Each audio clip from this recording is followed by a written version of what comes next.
ग्रुपों से पाइए छुटकारा। आपके संगठन का अपना ऐप, कुटुंब ऐप। अगर आप इंटरनेट पर फैमिली ऑफ सऊद के बारे में सर्च करेंगे तो आपको कई रंग बिरंगी रिपोर्ट्स मिलेंगी। मसलन शाही परिवार की अमीरी, आलीशान लाइफस्टाइल, राजसत्ता की चमक दमक आदि।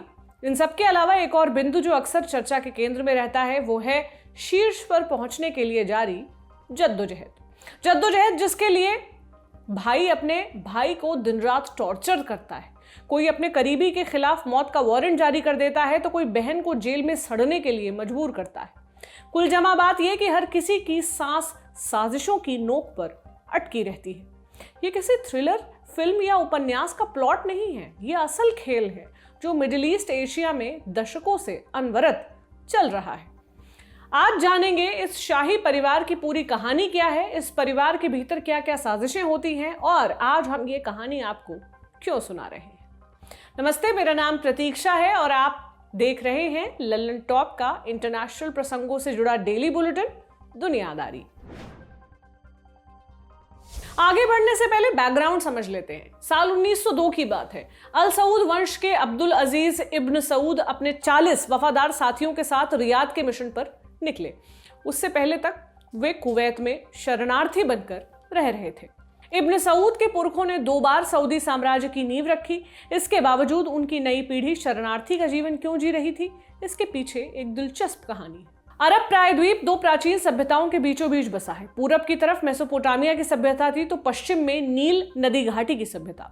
इन दोनों सभ्यताओं की अपनी विशेषता थी, साथ में कमियां भी। अरब प्रायद्वीप के लोगों ने इस कमी में अपने लिए अवसर तलाश लिया। वे दोनों इलाकों में जरूरत का सामान मुहैया कराने लगे। जैसे भारत से अरब सागर के जरिए मसाले आते और फिर इन्हें ऊंटों पर लाद कर दूरदराज के इलाकों में पहुंचाया जाता। पड़ोस के इलाकों में हमेशा सत्ता को लेकर उठापटक चलती रहती थी। अरब प्रायद्वीप पर इसका कोई खास असर नहीं पड़ता था। उनका व्यापार हमेशा की तरह फलता फूलता रहा।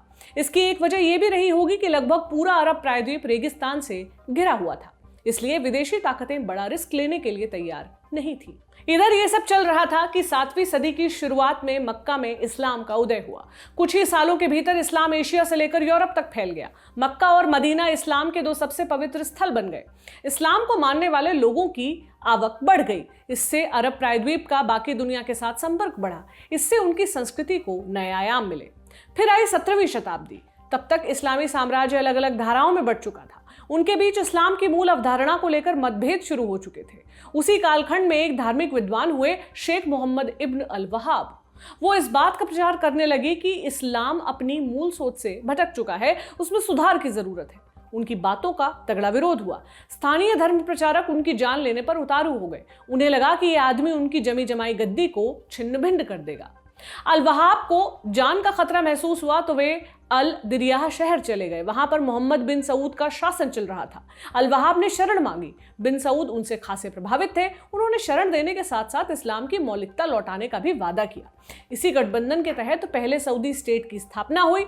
उन्होंने 18वीं सदी के अंत तक अरब प्रायद्वीप के बड़े हिस्से पर कब्जा कर लिया था। सऊदी अभियान से ऑटोमन साम्राज्य को खतरा महसूस हुआ। उन्होंने सऊदी स्टेट के खिलाफ सेना उतार दी। ऑटोमन सेना ने अल दिरियाह को पूरी तरह तबाह कर दिया। उन्होंने पूरे शहर को समतल बना दिया था। अल दिरियाह में निबाह करना नामुमकिन था। 1818 तक पहले सऊदी स्टेट के चैप्टर पर दी एंड का पट्टा लटक चुका था। हालांकि यह पूर्ण विराम नहीं था, उनका पुनर्जन्म होना बाकी था। यह हुआ 6 बरस बाद, जब एक और सऊदी सरकार तुर्की अब्दुल्ला अल सऊद आगे आए। उन्होंने अल दिरियाह से कुछ मील दूर पर नई राजधानी बसाई। यह जगह थी रियाद। तुर्की ने 1824 में रियाद में दूसरे सऊदी स्टेट की स्थापना की। उन्होंने कुछ समय के भीतर सभी हारे हुए इलाकों को अपने नियंत्रण में ले लिया। ऑटोमन साम्राज्य को बाहर जाना पड़ा। तुर्की और उनके बेटे फैसल के शासनकाल में सऊदी स्टेट की खूब तरक्की हुई। खेती और व्यापार का सिलसिला चल निकला। दशकों तक शांति भी बरकरार रही। लेकिन ऑटोमन साम्राज्य ने हार नहीं मानी थी। वे फिर लौटे। एक बार फिर से मारकाट का दौर चलने लगा। 1891 में फैसल ने हथियार डाल दिए। वो अपने परिवार के साथ कुवैत निकल गए। उनके साथ उनका 15 साल का बेटा अब्दुल अजीज भी था। वो इस अपमान को स्वीकार करने के लिए तैयार नहीं था। उसे अपना साम्राज्य किसी भी कीमत पर हासिल करना था। हमने शुरुआत में अब्दुल अजीज और उसके 40 साथियों के अभियान की कहानी सुनाई थी। अब आपको उसका बैकग्राउंड समझ आ गया होगा। अब्दुल अजीज का रियाद अभियान सफल रहा। महज 40 साथियों के दम पर उसने रियाद को जीत लिया। रियाद को मुख्यालय बनाने के बाद अब्दुल अजीज ने बाकी इलाकों पर भी अपने नियंत्रण में लेना शुरू कर दिया। 1925 तक मक्का और मदीना पर भी उसका कब्जा हो चुका था। अब्दुल अजीज ने आपस में लड़ रहे कबीलों को एक करने का काम किया और फिर 23 सितंबर 1932 को शाही आदेश के तहत किंगडम ऑफ सऊदी अरब की स्थापना की गई। अरबी इसकी राष्ट्रभाषा बनी और कुरान संविधान सऊदी अरब शरिया लॉ के हिसाब से चलता है। सऊदी अरब में राजतंत्र है। इसे चलाने वाली फैमिली को हाउस ऑफ सऊद के नाम से जाना जाता है। इस शाही परिवार में 15,000 से अधिक सदस्य हैं। इन सदस्यों का ताल्लुक पहले सऊदी स्टेट के संस्थापक मोहम्मद बिन सऊद से है। सऊदी की सत्ता और संसाधनों पर इसी परिवार का नियंत्रण है। इसी वजह से हाउस ऑफ सऊद को दुनिया के सबसे अमीर शाही परिवार में गिना जाता है। हाउस ऑफ सऊद में भले ही 15,000 से अधिक मेंबर हों, लेकिन धन दौलत और वैभव के बड़े हिस्से पर 2,000 सदस्यों का नियंत्रण है। ये सदस्य आधुनिक सऊदी किंगडम के संस्थापक अब्दुल अजीज के वंशज हैं। सऊदी अरब में सबसे बड़ा पद है राजा का। उसके बाद क्राउन प्रिंस का नंबर आता है। क्राउन प्रिंस ही सऊदी अरब में अगले राजा बनते हैं। इस वजह से क्राउन प्रिंस का जो पद होता है वो हमेशा से साजिशों का केंद्र रहा है। किंग अब्दुल अजीज ने अपने बेटे सऊद बिन अब्दुल अजीज को क्राउन प्रिंस बनाया था। हालांकि वो ताउम्र दूसरे बेटे फैसल को सबसे काबिल मानते रहे। इसको लेकर दोनों बेटों में मतभेद चलते रहे। जब किंग अब्दुल अजीज मरने की कगार पर पहुंचे तब उन्होंने सऊद और फैसल को अपने पास बुलाया। उन्होंने दरख्वास्त की, तुम दोनों भाई हो, अब तो दोनों लड़ना बंद कर दो। मगर ऐसा नहीं हुआ। सऊद ने 1953 से 1964 तक शासन किया, लेकिन वो कभी चैन से कुर्सी पर नहीं बैठ पाए। फैसल ने उन्हें इस्तीफा देने के लिए मजबूर कर दिया था। इसके बाद भी क्राउन प्रिंस की कुर्सी को लेकर झगड़े चलते रहे। हालिया झगड़ा मोहम्मद बिन सलमान यानी MBS का है। जनवरी 2015 में सलमान बिन अब्दुल अजीज सऊदी अरब के राजा बने। उन्होंने किंग अब्दुल अजीज के अंतिम बेटे मुकरीन को क्राउन प्रिंस बनाया। मुकरीन क्राउन प्रिंस के पद पर 3 महीने ही रह पाए। उनकी जगह पर मोहम्मद बिन नायफ यानी MBN को क्राउन प्रिंस बनाया गया। मगर MBN का ओहदा बढ़ने के साथ साथ सऊदी में एक और चीज हो रही थी। एक आदमी था जो MBN की जड़ खोदकर उनकी जगह लेना चाहता था। कौन था यह आदमी? यह शख्स था किंग सलमान का बेटा MBS यानी मोहम्मद बिन सलमान। किंग सलमान बस दिखावे के सुल्तान थे। असली सत्ता MBS के ही पास थी। जनवरी 2015 में डिफेंस मिनिस्टर, फिर अप्रैल 2015 में डेप्यूटी क्राउन प्रिंस। MBS लगातार अपनी प्रोफाइल बढ़ाते जा रहे थे। MBS जितने ताकतवर होते गए, MBN और उनके वफादार उतने ही कमजोर होते गए। 21 जून 2017 को MBS ने क्राउन प्रिंस मोहम्मद बिन नायफ का तख्ता पलट कर दिया। बिन नायफ को नजरबंद कर दिया। उस दौरान उन्हें रात में सोने नहीं दिया जाता था। उन्हें किसी से मिलने की भी इजाजत नहीं थी। न्यूयॉर्क टाइम्स की रिपोर्ट के अनुसार हाउस अरेस्ट के दौरान उन्हें रस्सी से उल्टा लटका कर रखा जाता था। उसके बाद से वे कभी सहारे के बिना चल नहीं सके।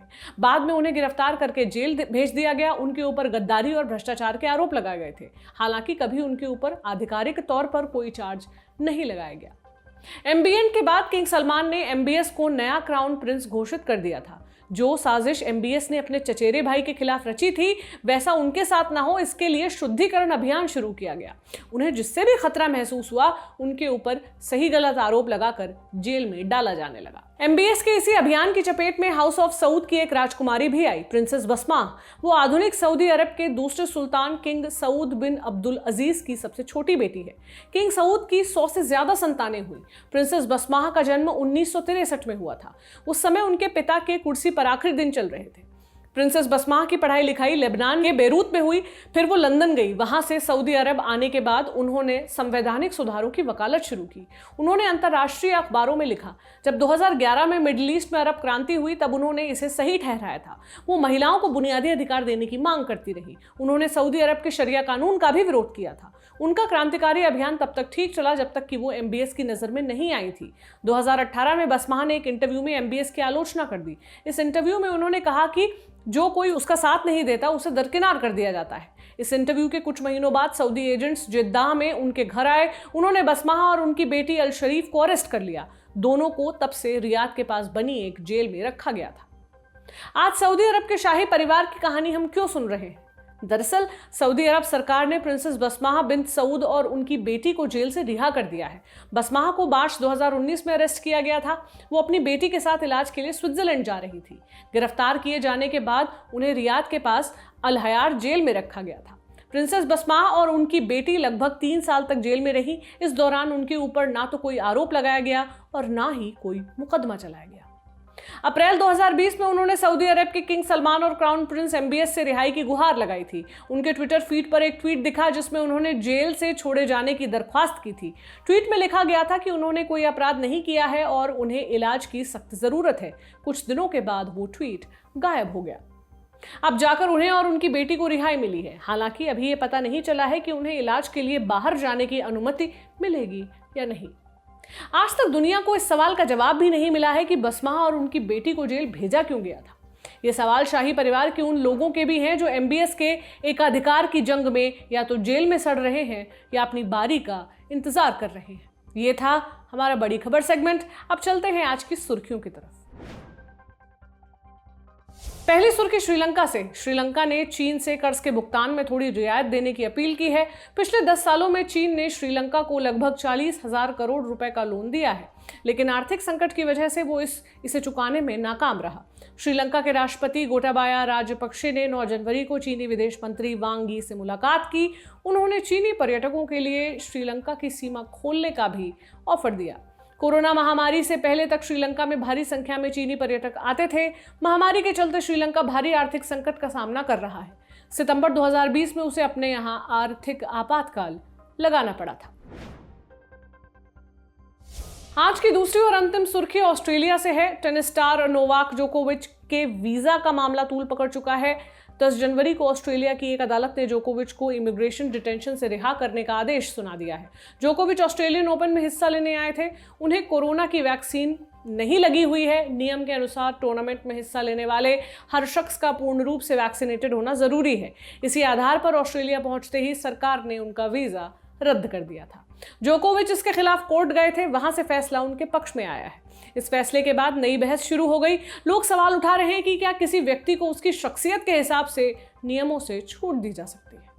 आप इस बारे में क्या सोचते हैं, हमें कमेंट बॉक्स में जरूर बताएं। आज का दुनियादारी यहीं पर समाप्त होता है। कल आपसे फिर मुलाकात होगी। इसी उम्मीद के साथ आपसे विदा लेती हूं। शुक्रिया, शुभ रात्रि।